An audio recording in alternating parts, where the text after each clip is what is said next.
Bom, vamos orar então?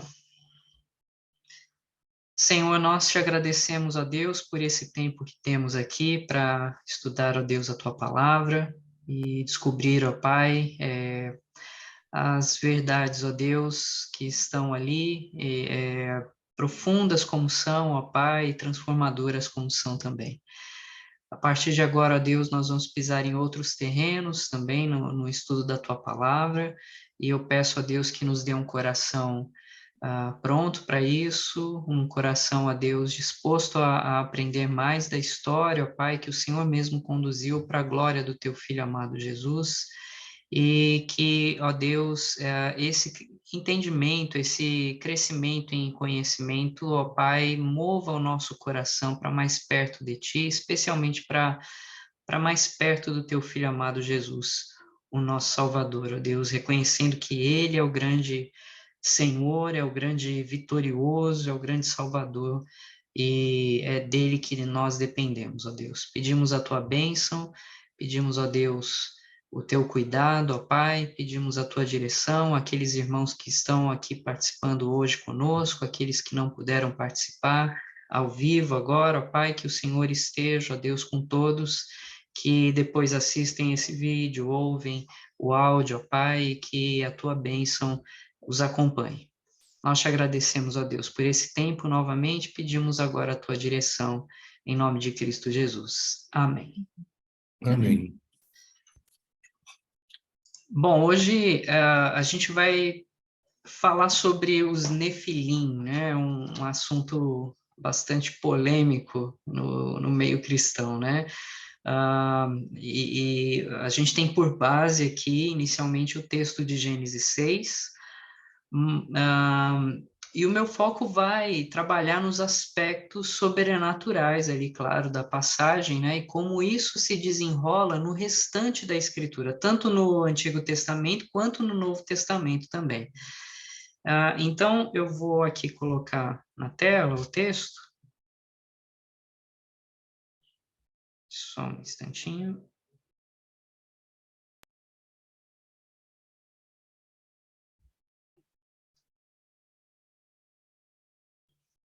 É o texto de Gênesis 6, verso 1 ao 4, e a palavra de Deus diz assim: Como se foram multiplicando os homens na terra, lhes nasceram filhas. Vendo os filhos de Deus que as filhas dos homens eram formosas, tomaram para si mulheres, as que entre todas mais lhe agradaram. Então disse o Senhor: O meu espírito não agirá para sempre no homem, pois este é carnal e os seus dias serão 120 anos. Ora, naquele tempo havia gigantes, Nefilim, no texto hebraico, na terra. E também depois, quando os filhos de Deus possuíram as filhas dos homens, as quais lhes deram filhos, estes foram valentes varões de renome na antiguidade. Bom, a gente tem esse texto, então, e esse texto é bem polêmico, e depois a gente tem, em Números, capítulo 13, bem à frente desse período aqui, em Números capítulo 13, o texto diz assim: Também vimos ali gigantes, Nefilim, em hebraico. Os filhos de Anak são descendentes de gigantes, ou Nefilim, depende da tradução. E éramos aos nossos próprios olhos como gafanhotos, e assim também o éramos aos seus olhos. Então, é claro que, diante desses textos, né, as perguntas que surgem são: quem são os nefilins? Por que a nossa versão, a versão que a gente está usando aqui, ela traduz como gigantes? São gigantes mesmo? Quem são os filhos de Deus e as filhas dos homens, né, no texto de Gênesis 6? Os nefilins têm alguma ligação com eles? São seus filhos? O que o texto está dizendo e por que isso é importante para a narrativa na Escritura? Então, a minha esperança é tentar responder essas perguntas Mas antes eu quero montar um quadro maior para que essas respostas ou as respostas a essas perguntas se tornem claras, né? Então, a gente vai seguir aqui 3 passos. Primeiro, eu quero mostrar algumas relações entre os textos bíblicos e os textos apócrifos. São textos que não são inspirados, né? Mas que rondavam ali, foram produzidos num período ali do texto bíblico. No segundo passo, eu quero tratar dessa expressão, os filhos de Deus, para a gente então ter uma noção de como a Bíblia trata bem especificamente disso. E finalmente eu quero mostrar então como os autores do Novo Testamento interpretam este texto. E por que isso é que garante, então, uma interpretação adequada desses textos do Antigo Testamento. Então, são esses passos que a gente vai seguir. E o primeiro deles é tratar com os textos apócrifos. Eu penso que nós todos, aqui, pelo menos no grupo ao vivo aqui, a gente acredita que a Bíblia é a palavra de Deus.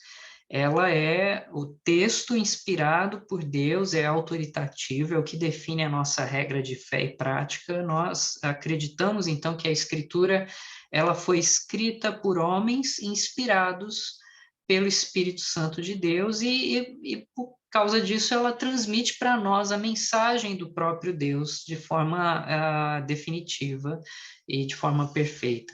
E não há nenhum outro livro além daqueles que estão ali como a gente chama, no cânon da Escritura, que poderia ser considerado a palavra de Deus, como esses 66 livros que compõem a Escritura.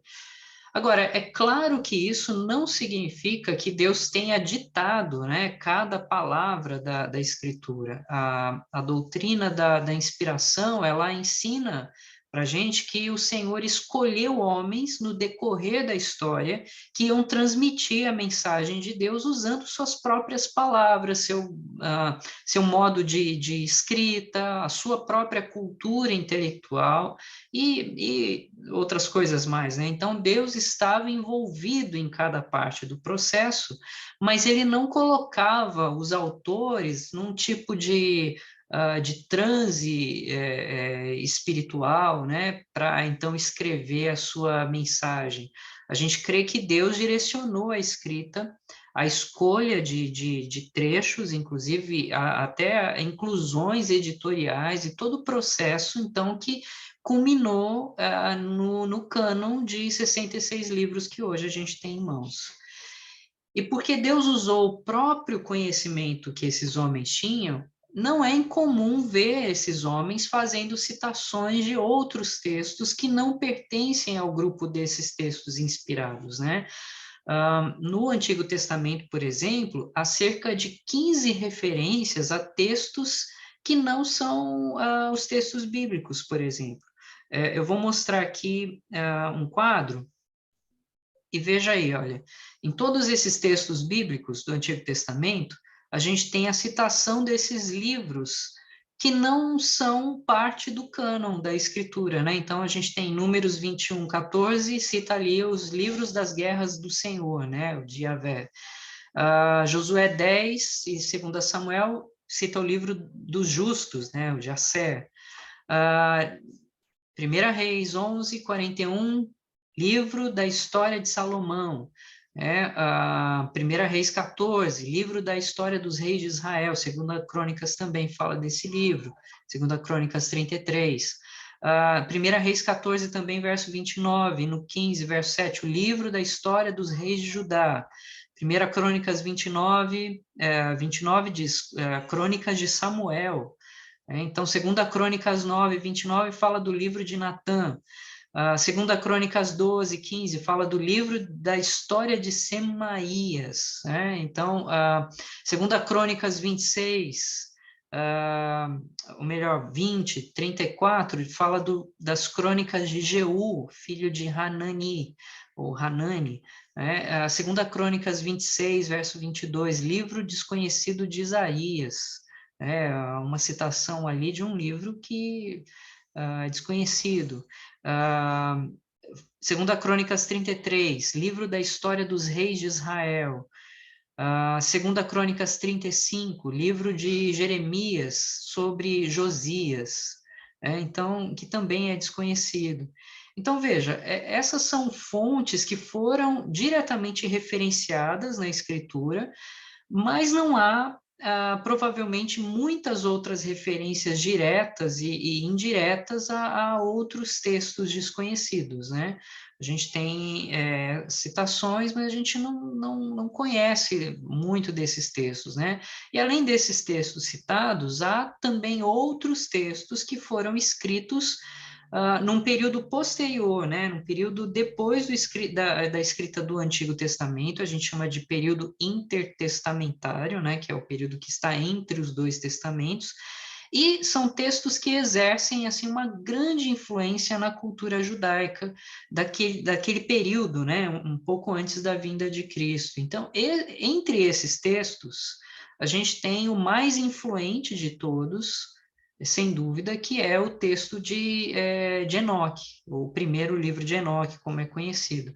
E muitos conceitos que são registrados ali naquele livro, eles se tornaram chave para o entendimento de termos que depois são usados por Jesus, pelos apóstolos, né, por todo o Novo Testamento. Na verdade, existem 3 livros de Enoque, mas o que importa para a gente é o primeiro, porque ele foi escrito cerca de 200 anos, mais ou menos, antes de Cristo. O segundo, ele foi escrito em algum momento no segundo século depois de Cristo. E o terceiro foi escrito entre o terceiro e o sexto século depois de Cristo. Então, esses outros dois, né, eles não exercem nenhuma influência na cultura judaica, ou para o período apostólico, né? O único que, obviamente, exerceu alguma influência que era significativo e que é significativo para os nossos estudos hoje, é o livro o primeiro, no caso, né? O primeiro livro de Enoque. E esse livro, ele é um pseudepígrafo. O que é um pseudepígrafo, né? Ele significa que o livro foi escrito por alguém desconhecido, mas como se tivesse sido escrito por Enoque, que é o Enoque de Gênesis 5. Então, uma vez que o livro foi escrito 200 antes de Cristo, todos sabiam que o autor não era mesmo Enoque. Embora essa ideia assim, de pseudepígrafo para a gente seja estranha, a mentalidade antiga não via isso assim com maus olhos, porque o entendimento deles era que se tratava de um texto escrito, vamos dizer assim, em honra a Enoque, né? Alguém escrevendo como se fosse Enoque, mas dando honra, então, a Enoque. Essa é a ideia, né, que se tinha. Assim, embora não seja um texto inspirado, não é mesmo, ele é um texto que registra ali a mentalidade, as interpretações teológicas dos judeus daquele tempo. E a influência desse texto nos séculos seguintes é incalculável, né? A sua influência é sentida, inclusive no Novo Testamento. Há sugestão assim de estudiosos de que muitas expressões que aparecem nos textos do Novo Testamento são expressões que primeiro apareceram lá no texto de Enoque. Então eu tenho uma lista enorme aqui para mostrar para vocês, né?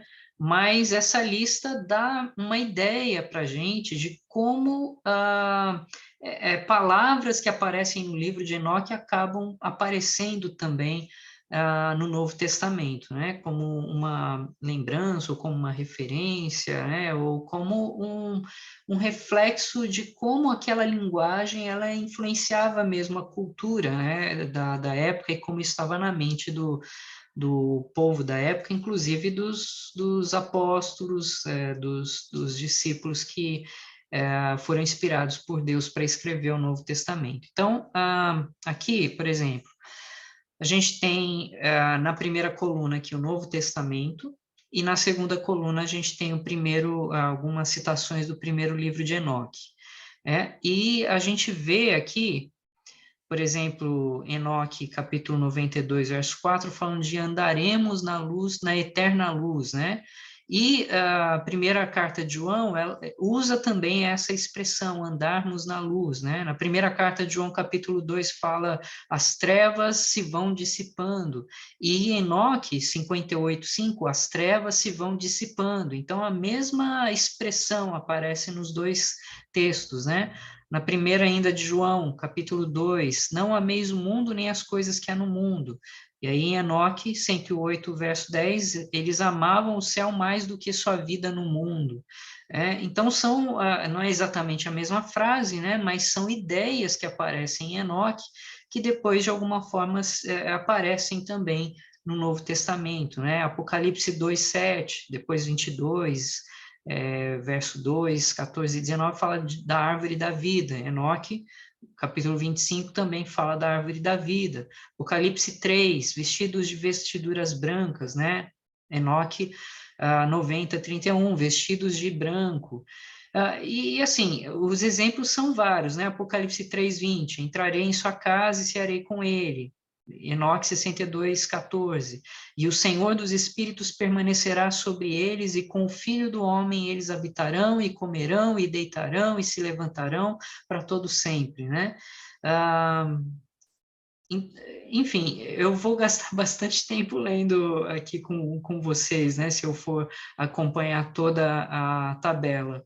Mas a gente tem, aqui eu vou passar para frente, então tem Apocalipse 6, né, dos reis da terra e tal, depois em Apocalipse, em Enoque 62, né, fala dos reis e os poderosos exaltados, aqueles que dominavam a terra, se levantarão, reconhecerão aquele que se senta no trono e a sua glória. Veja, há toda essa linguagem aqui, né, que se relaciona.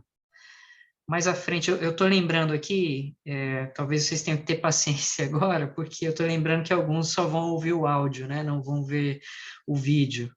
Então, eu vou ler aqui, na verdade, né? Na coluna aqui do Novo Testamento, Apocalipse 7:15. E aquele que se assenta no trono estenderá sobre eles o seu tabernáculo. Enoque 45:4. E naquele dia eu farei que meu escolhido habite entre eles, né? Sim, em Apocalipse 7:15 fala, estenderá sobre eles o seu tabernáculo ou habitará entre eles, né? É uma possível tradução. E aí Enoque fala, né, do escolhido, do meu escolhido habitando entre eles. Apocalipse 9:1, e vi uma estrela caída do céu na terra.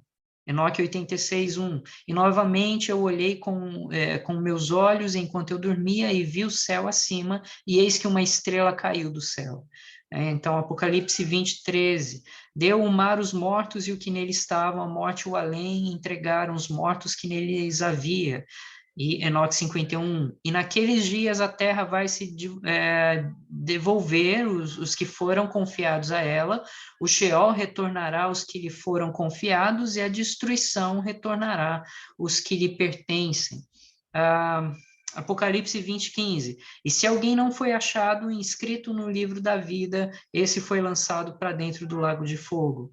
Então, primeira Enoque, né, 90:26, e vi naquele momento como um abismo que foi aberto no meio da terra, estava cheio de fogo, e eles trouxeram essas ovelhas cegas e foram todas julgadas e consideradas culpadas e jogadas naquele abismo de fogo e foram queimadas. A gente tem Romanos 8:38, Efésios 1:21, Colossenses 1:16, falando sobre anjos, principados e potestades. E aí depois a gente tem Enoque, ou antes, na verdade, né, a gente tem Enoque, 61:10, né? E ele vai chamar todas as hostes celestiais e todos os santos do alto, e as hostes do Senhor, os querubins e os serafins, os ofanim, e todos os anjos das potestades, e todos os anjos dos principados, e o escolhido, e as outras hostes que estão sobre a terra seca e acima das águas naquele dia. Depois no capítulo 71, né? E ao redor estavam os serafins, querubins e os ofanins. Estes são aqueles que não dormem, mas vigiam o trono de sua glória. 1 Coríntios 6:11, mas fostes justificados em nome do Senhor Jesus Cristo, né? Que é o Messias, né? Jesus, o Messias. Enoque 48:7, em seu nome, e dentro do contexto ele está se referindo ao ungido, ao Messias, eles são salvos. Segunda aos Coríntios 4:6, para a iluminação do conhecimento da glória de Deus na face de Cristo. 1 Enoque 38:4, porque a luz do Senhor dos Espíritos aparecerá na face dos santos, justos e escolhidos. Colossenses 2:3, em quem todos os tesouros da sabedoria e do conhecimento estão ocultos. 1 Enoque 46:3, este é o Filho do homem que tem justiça e com quem a justiça habita. Ele revelará todos os tesouros daquilo que é oculto. Então, veja que a linguagem é parecida também. 1 Tessalonicenses 5:3, eis que lhe sobrevirá a repentina destruição, como vem as dores de parto, a que está para dar à luz. E Enoque 62:4, e a dor virá sobre eles como sobre uma mulher em trabalho de parto. Para quem dar à luz é difícil, quando seu filho entra na boca do útero e ela tem dificuldade em dar à luz. 1 Timóteo 6:15, Rei dos reis e Senhor dos senhores. Aí em Enoque 9:4, e eles disseram ao Senhor, o Rei, Senhor dos senhores, Deus dos deuses, Rei dos reis, seu trono glorioso perdura por todas as gerações do mundo, seja bendito e louvado. Hebreus 4:13, e não há criatura que não seja manifesta na sua presença, pelo contrário, todas as coisas estão descobertas e patentes aos olhos daqueles a quem temos de prestar contas. Enoque 9:5, tu fizeste tudo e tem o poder sobre tudo, tudo é descoberto e aberto à sua frente, e tudo vês e não há nada que possa ser escondido de ti. Então, a mesma figura de linguagem, a mesma linguagem, Hebreus 12:9, Pai espiritual, né, o Pai dos espíritos, e Enoque 37:2, Senhor dos espíritos, Atos 3:14, vós, porém, negastes o santo e o justo, o Cristo, né, no caso, o Messias, e Enoque 53:6, o justo e escolhido, né, ou o Messias. João 5:22, e o Pai ninguém julga, mas ao Filho confiou todo o julgamento. Enoque 69:27, e ele se assentou no trono de sua glória, e todo o julgamento foi dado ao Filho do homem. Lucas 9:35, e dela veio uma voz dizendo, este é o meu filho, o meu eleito, ou o meu escolhido. Enoque 40:5, o escolhido, né, que no caso é o Messias, 45:3 e 4, meu escolhido, né, e também no capítulo 49, verso 2.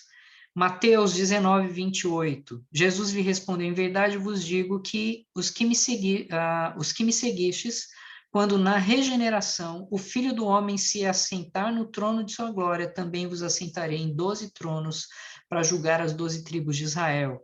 E Enoque 62:5, quando vem o filho de uma mulher sentado no trono de sua glória. 108:12 de Enoque diz, e eu vou trazer para a luz brilhante aqueles que amam o meu santo nome, e definiremos cada um no trono de sua honra. Então veja que essas figuras de trono, né, de o filho do homem se sentar no trono, de levar os outros que estão com ele para se sentar em trono, então já estava na mentalidade deles, né, refletida ali no livro de Enoque. Mateus 25:41, então o rei dirá também aos que estiverem à esquerda, apartai-vos de mim, malditos, para o fogo eterno, preparado para o diabo e seus anjos. E 1 Enoque 54, 4 e 5. E eu perguntei ao anjo da paz que foi comigo, dizendo, estes instrumentos de cadeia, para quem estão preparados? E ele me disse, estes estão preparados para as hostes de Azazel, para que eles possam pegá-los e jogá-los na parte mais baixa do inferno. E eles vão cobrir suas mandíbulas com pedras, como o Senhor dos Espíritos mandou. Ok.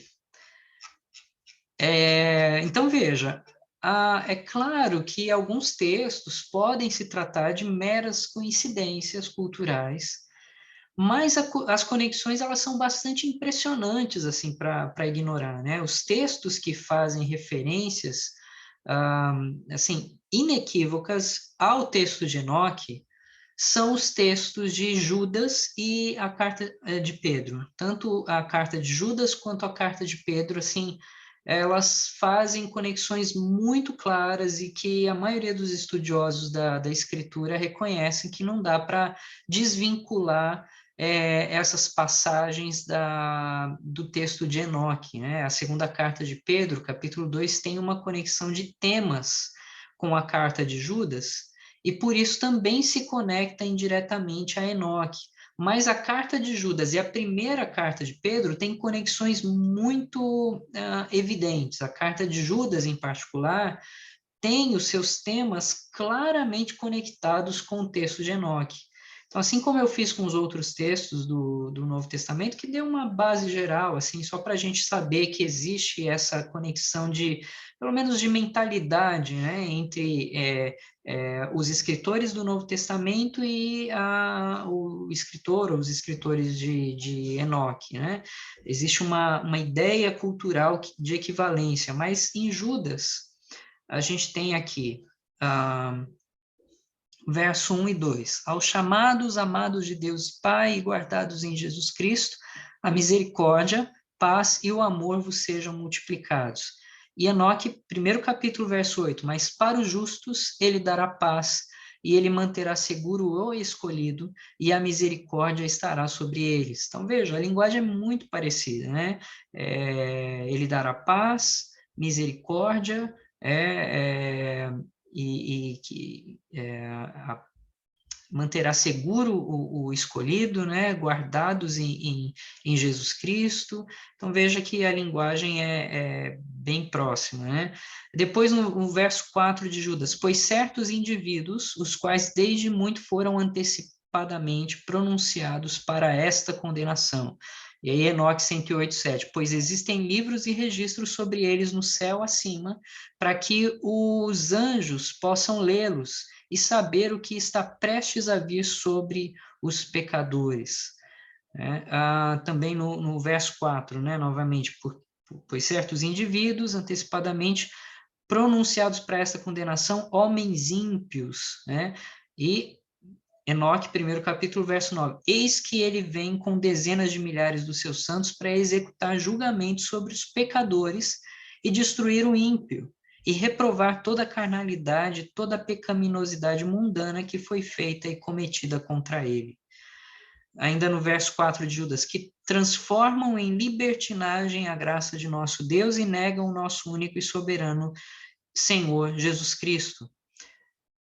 Enoque 67:10, 48:10, 38:2 diz, o julgamento virá sobre eles, pois acreditam na luxúria de seus corpos, mas negam o Espírito do Senhor.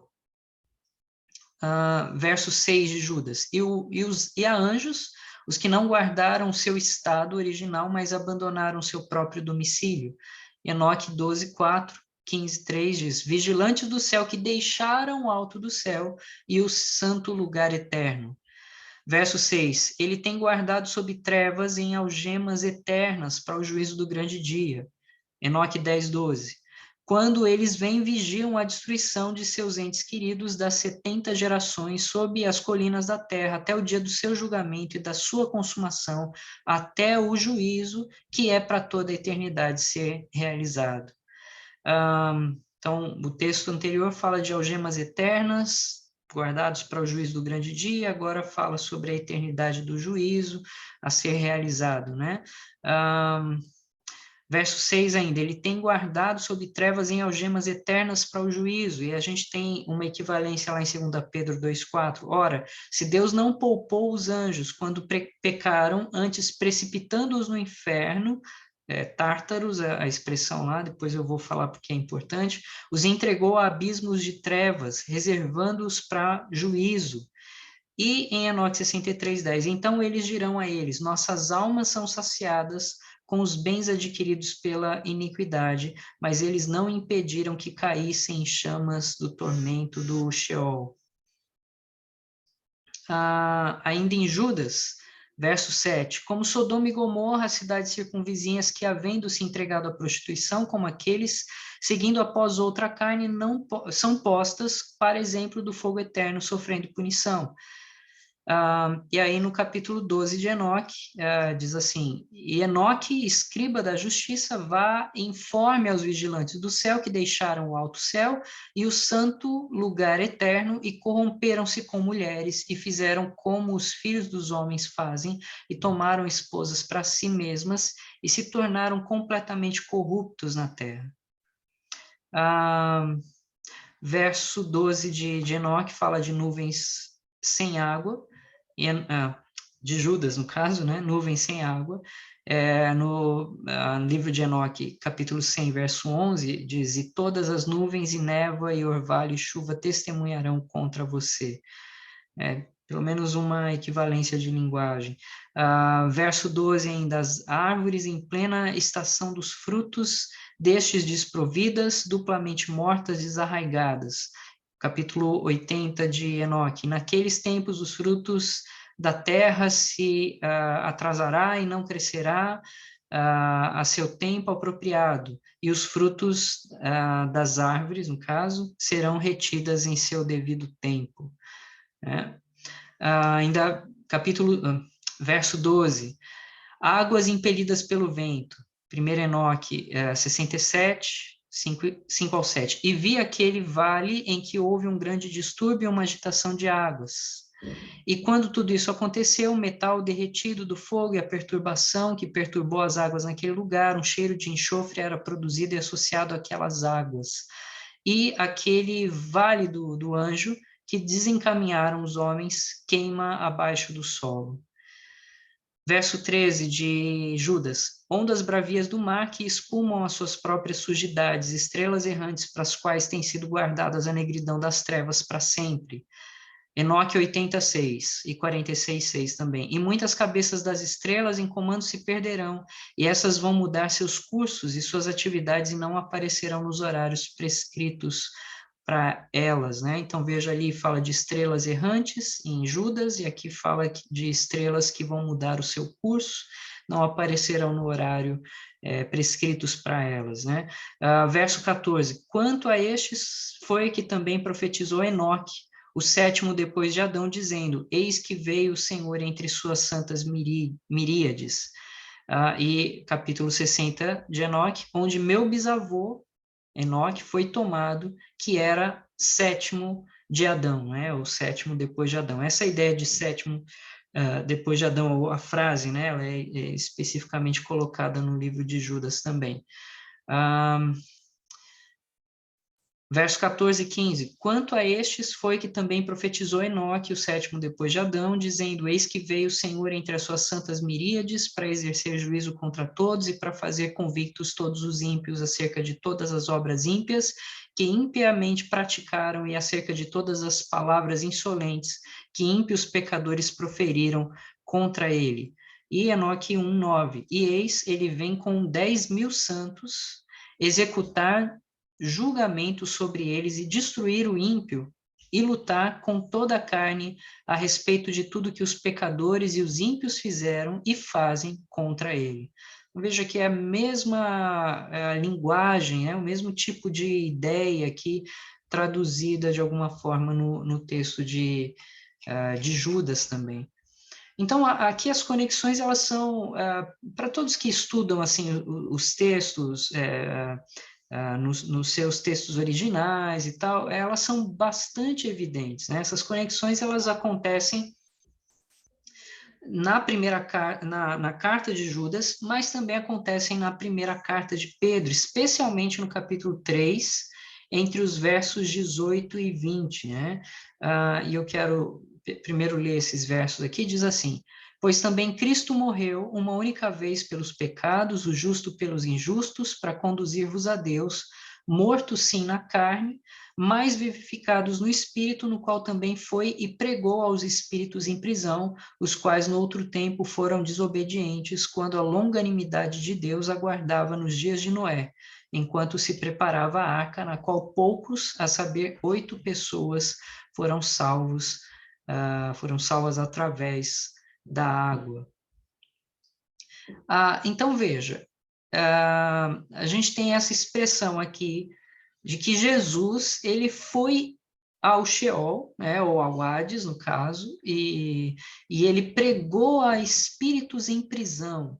E essa ida de Jesus a esse ambiente do reino dos mortos é claramente uma ida espelhada à ida de Enoque ao Sheol, né? Entre os capítulos 17 e 22 do livro de Enoque. Porque Enoque, ele vê anjos em prisão esperando o seu julgamento, e ele vai até esses anjos. E esses anjos, eles fazem um pedido, aqui dando uma visão geral, né? Eles fazem um pedido a Enoque para que Deus liberte eles daquela condição. Enoque vai, fala com Deus, e Deus retorna a ele dizendo que não, que não atenderia esse pedido, porque eles estão debaixo de julgamento eterno. E a ida de Jesus a estes espíritos de prisão na carta de Pedro, uma ida espelhada, deixa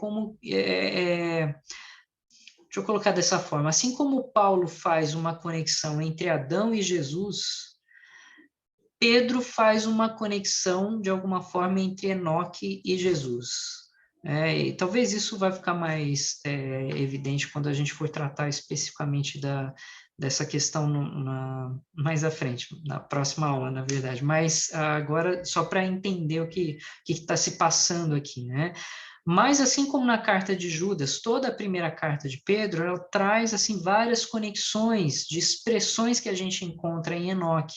E vem um quadro aqui, esse quadro é mais curto, mas eu vou ler para vocês, né? Capítulo 3 de Pedro, primeira carta de Pedro, capítulo 3, verso 12, diz assim: aqueles que praticam males. E aí você tem 1 Enoque, no capítulo 108, especialmente, dizendo: aqueles que praticam males, no verso 2, 6 e verso 10. 1 de Pedro 1, 23, diz assim: semente corruptível. E aí, Enoque 108, verso 3, diz: semente que será destruída. Capítulo 3 de 1 Pedro, 19 e 20, diz: espíritos em prisão. Aí, Enoque, capítulo 108, fala sobre espíritos punidos. 1 de Pedro 3, 20, Noé e filhos salvos.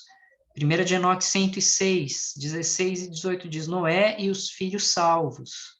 É a mesma expressão.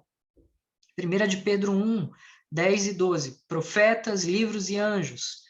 1 de Enoque 108, verso 6 ao 7, profetas, livros e anjos. 1 de Pedro 1, verso 8, amor a Cristo. Em capítulo 108 de Enoque, amor a Deus, no verso 8 e verso 10. 1 de Pedro 1, primeiro capítulo, verso 7 e 18, fala de ouro perecível, né? Ouro que perece, que se perde. E Enoque 108, no verso 8, fala para não amar ouro e prata. 1 de Pedro 2, verso 2, desejar leite. Enoque 108, verso 9, não desejar comida terrena. 1 de Pedro 1, 24, carne como erva e fé testada, né? No verso 9 fala suspiro que passa, espírito testado. Não é exatamente a mesma coisa, mas há uma equivalência aí de ideias. 1 de Pedro 1, verso 7, redunde em louvor. Enoque 108, verso 9, redunde em pureza. 1 de Pedro 3,9, bendizendo, ou bênção também, ele fala de bênção ali, verso 10 de Enoque 108, bendizendo e bênção, também são expressões que aparecem. 1 de Pedro 3,16, 4, 4 e 16, fala de difamar e se envergonhar. Enoque 108, verso 7, verso 10, fala de difamado, usa essa expressão. 1 de Pedro 2,9, saído das trevas. Enoque 108, e verso 10 e 11, saído das amarras dos homens maus. E depois fala no verso 11, saído das trevas. 1 de Pedro 5, 4 e 6, exaltação. Verso 12 de Enoque 108, fala de exaltação.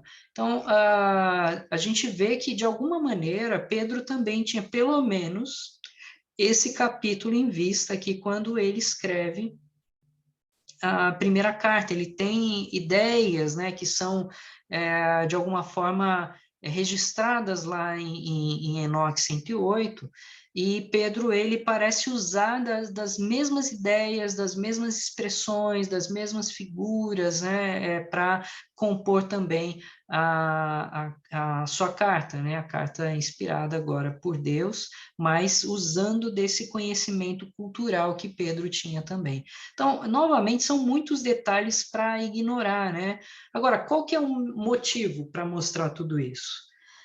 Primeiro, para dizer que, assim, embora o texto de Enoque não seja considerado escritura, e não é, o seu conteúdo era respeitado e representava a fé judaica do primeiro século, inclusive a fé dos apóstolos.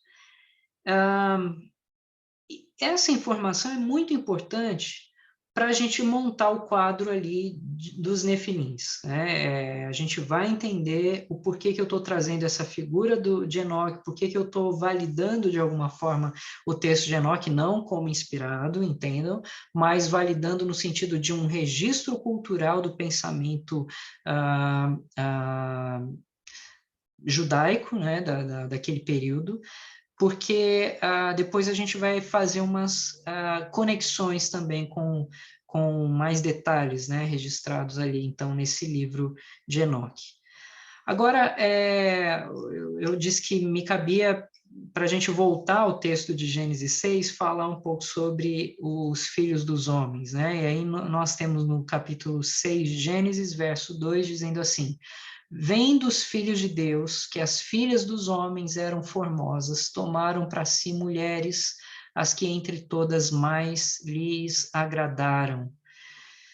Bom, todos os estudiosos reconhecem que a chave para a interpretação do texto começa em definir quem são os filhos de Deus nessa passagem. E há três principais interpretações para o termo. A primeira é que os filhos de Deus seriam, então, a descendência de Sete.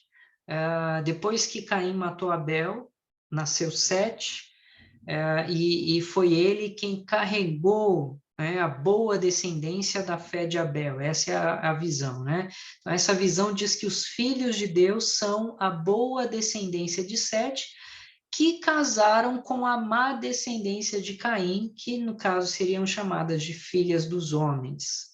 Então, essa é uma visão muito popular nos meios cristãos, e essa visão ela foi primeiramente exposta por um cristão chamado Július Africanus, no terceiro século depois de Cristo.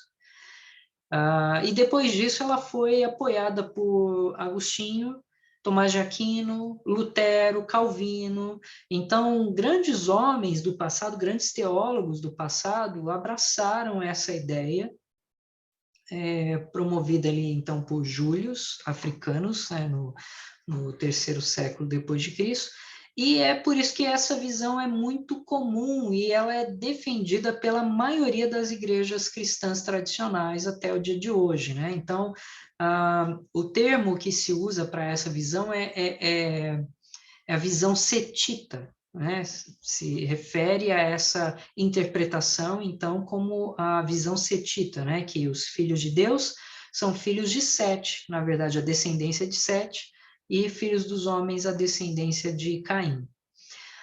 A outra visão é a visão que diz que os filhos de Deus são reis do passado, que então eles passaram a ser considerados semideuses ou representantes de Deus na Terra.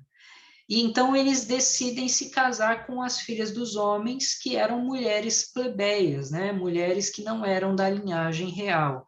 E essa visão é conhecida como visão real, né? De realeza, no caso. A visão real. Então, a ideia é que os filhos de Deus, no caso, seriam reis, né? E por serem reis, eles são considerados como semideuses, ou filhos de Deus, e aí eles se casavam com plebeias, né?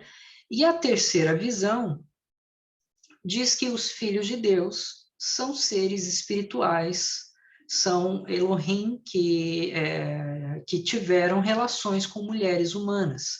e essa é conhecida como visão sobrenatural. Então, a gente tem essas três visões principais, né? A visão setita, a visão real e a visão sobrenatural. E a gente vai analisar rapidamente aqui alguns problemas nessas visões e apontar um caminho. Na visão setita, a gente tem algumas dificuldades para considerar. E a primeira delas é que a defesa se baseia em dizer que a descendência de Sete é considerada filhos de Deus, porque ah, ah, então ela seria uma descendência sagrada, né? E essa ideia vem porque em Gênesis 4, verso 26, diz assim: a Sete nasceu-lhe também um filho, o qual pôs o nome de Enos. Daí se começou a invocar o nome do Senhor. Então a ligação que se faz é que depois do nascimento de Enos, que é filho de Sete, passou-se a invocar o nome do Senhor e se sugere, então, que a descendência de Sete é uma descendência que seguiu ao Senhor. E a questão é que, embora pareça que é mesmo o caso, né, o texto afirma isso, mas o texto por si só, ele não está dizendo que invocar o nome do Senhor era uma exclusividade da linhagem de Sete. O texto ele pode estar fazendo simplesmente uma afirmação geral. Então, esse é um problema, né? Em segundo lugar, em nenhum outro texto da Escritura a descendência de Sete foi chamada de filhos de Deus. E nem Sete é chamado de filho de Deus. Também não há nenhum lugar na Bíblia que a descendência de Caim é chamada de filhos dos homens, se a gente for fazer esse comparativo, né? Na verdade, o termo hebraico para homens é Adã, né, em Gênesis 6. E Adã é uma tradução possível, então, para o texto seria filhos de Adão. Outra coisa é que se a descendência de Sete se tornou corrupta por ter se casado com a descendência de Caim, Noé também deveria ser parte da descendência corrupta, já que ele é resultado da descendência de Sete, né? Mas o texto diz que Noé era um homem íntegro, e a palavra hebraica para íntegro ali é tamim, que é a mesma palavra utilizada para se referir à perfeição física de um animal para o sacrifício. Então, ele era fisicamente puro, essa ideia do termo. Ainda outro ponto é que não havia nenhuma proibição, na verdade, antes da formação do povo de Israel, para o casamento interracial. Então, não há exatamente uma clareza de proibição quanto a isso, né? Também outra dificuldade é que o texto parece dizer que essa união gerou gigantes, pessoas de estatura anormal. E se esse é o caso, não há nada que explique a geração de gigantes pela junção de duas descendências naturais. Então, essa visão ela traz essas dificuldades, né? A visão real, ela também segue com dificuldades parecidas, porque, embora a cultura do passado realmente pudesse considerar os reis como filhos de Deus, essa nomenclatura, ela nunca foi usada na Escritura para se referir aos reis. Os defensores dessa visão geralmente vão apelar para o Salmo 82, mas a gente já viu na primeira aula que o texto ele está claramente falando do conselho divino e não de reis humanos. E também a Bíblia não proíbe o casamento de alguém de linhagem real com plebeias, né? Não parece que isso poderia ser uma causa de uma terrível corrupção que geraria tanta ira a Deus, né, a ponto de destruir a humanidade. E, assim, por mais estranho que possa parecer, a terceira opção, ela parece ser a mais viável. Primeiro, começando pela gramática do texto, né? Existem somente 6 textos no Antigo Testamento que usam a expressão filhos de Deus, Bene Elohim. E o primeiro é o texto de Gênesis, que a gente vê nos versos 4 e 6, né? Gênesis 6, verso 4 e 6. Aliás, Gênesis 6, verso 2 e 4. E depois a gente tem nos textos de Jó, né, eu coloco aqui na tela, Jó, 1º capítulo, verso 6, diz assim: num dia em que os filhos de Deus vieram apresentar-se perante o Senhor, veio também Satanás entre eles. E ali, em Jó, claramente se refere a seres sobrenaturais. Capítulo 2 de Jó, verso 1. Num dia em que os filhos de Deus vieram apresentar-se perante o Senhor, veio também Satanás entre eles apresentar-se perante o Senhor. Novamente se referindo a seres sobrenaturais. E em Jó 38, aí mais claro ainda, né? Diz assim: quando as estrelas da alva juntas alegremente cantavam e rejubilavam todos os filhos de Deus. E aí tem que se referir a seres que não são humanos, porque eles viram a Deus fazer a criação. E nesse caso, os homens ainda não tinham sido criados, né? E o outro texto seria Salmo 29, verso 1, diz assim: tributai ao Senhor, filhos de Deus, tributai ao Senhor glória e força. Embora alguns discutam sobre quem são esses filhos de Deus aqui,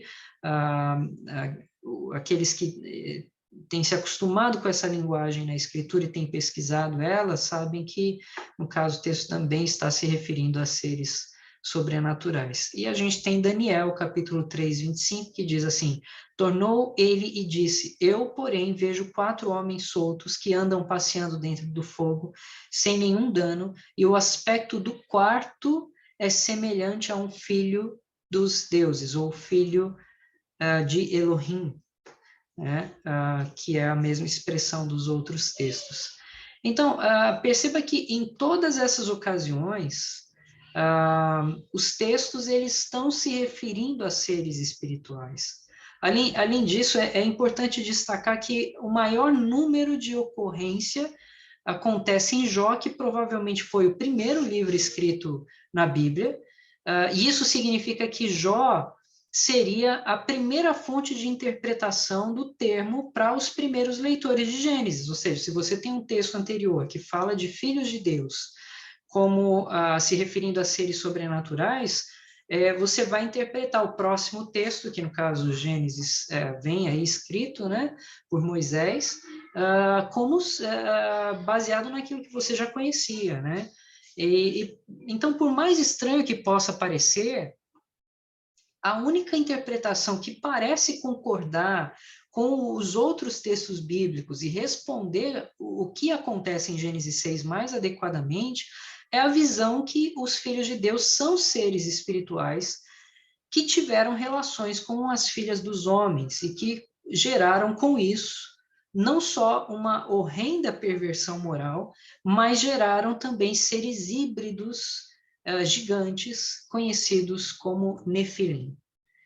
E essa era a interpretação de praticamente todos os textos judaicos que seguiram, inclusive o livro de Sirach, conhecido também como Eclesiástico, o Testamento de Naftali, o terceiro livro de Macabeus, o livro de Jubileus, o livro de Baruque e o livro, obviamente, o livro de Enoque.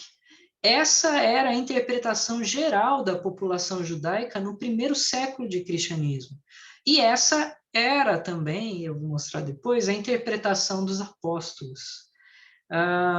Agora, sobre isso eu vou mostrar na próxima aula. Eu vou mostrar como a tradução para Nefilim precisa ser gigante no sentido literal. Eu vou mostrar como os Nefilim se tornaram um problema antes e depois do dilúvio. E eu vou mostrar uma enorme lista de descendentes de clãs de gigantes que aparecem no Antigo Testamento. E como isso, então, explica as guerras dos judeus com outros povos e como explica, inclusive, a ordem de Deus para eliminar algumas populações. E eu também vou mostrar uma lista de gigantes que são referidos pelo nome na Escritura. Agora, há uma ligação desse assunto com os demônios, que vai muito além do que tudo que você pode estar imaginando agora. Mas isso vai ficar para a próxima aula, ok?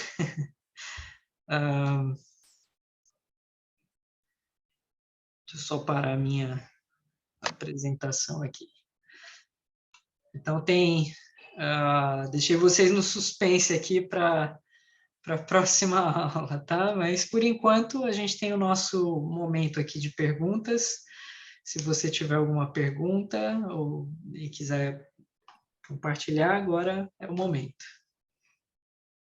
Aconteceu alguma coisa aqui com a minha rede que eu perdi, acho que os últimos 2 minutos de Ah, é? aula.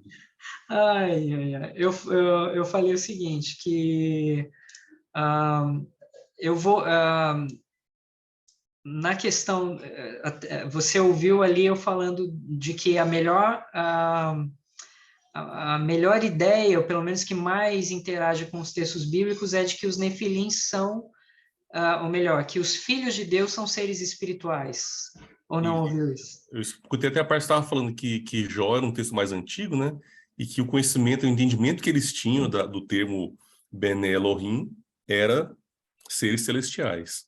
Isso, Por isso deveria ser entendido como tal lá em Gênesis. isso. Então, o meu ponto é dizer exatamente isso, que essa era a interpretação geral, essa era a interpretação que aparece no livro do Testamento de Naftali, do livro de Sirach, que é conhecido por nós como Eclesiástico.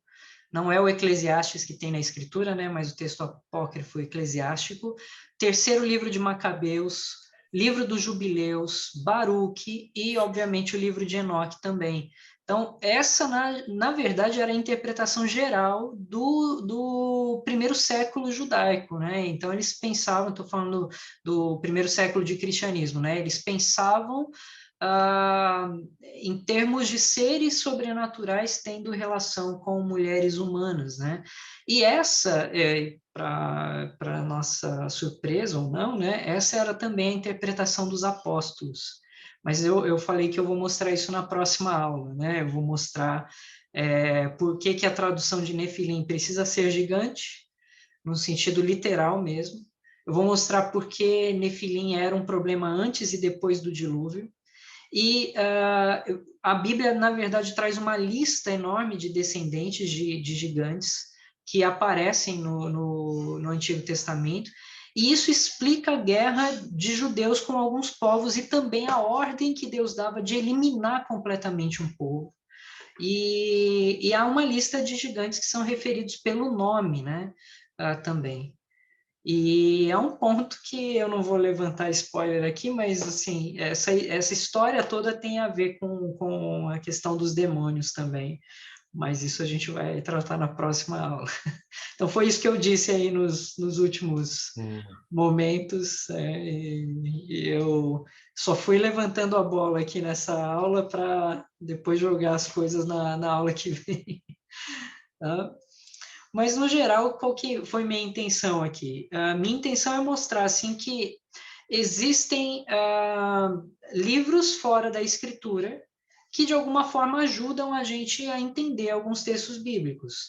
Não há nada de errado nisso, né? Na verdade, os escritores bíblicos, eles estavam escrevendo baseado no conhecimento que eles tinham da cultura deles também, né? E Deus usava o conhecimento deles, o conhecimento cultural, para que eles escrevessem exatamente o que Deus queria.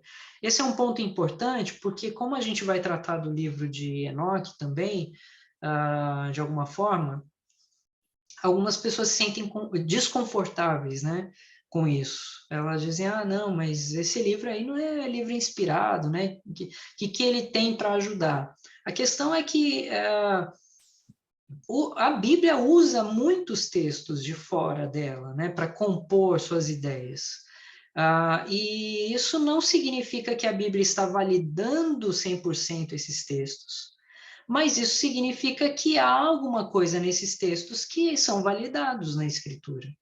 E já que essas conexões são tão visíveis, né, entre o Novo Testamento e esses textos, não há nenhum motivo para a gente ignorar esses textos de alguma forma, pelo menos para entender como o povo tinha a visão deles, né, quanto a essas coisas da interpretação do Antigo Testamento, porque isso dá luz para a gente de como a gente deveria interpretar, então, né, como os apóstolos interpretavam, e isso guia a gente também numa interpretação mais adequada, como alguém que pensa,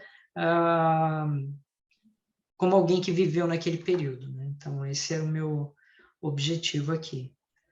Eu sei que a lista foi grande, eu gastei aqui o ouvido de vocês com as leituras, mas como eu sei que algumas pessoas vão só ouvir o áudio, né? Aí eu me lembrei que eu tinha que ler também. Mais alguma pergunta?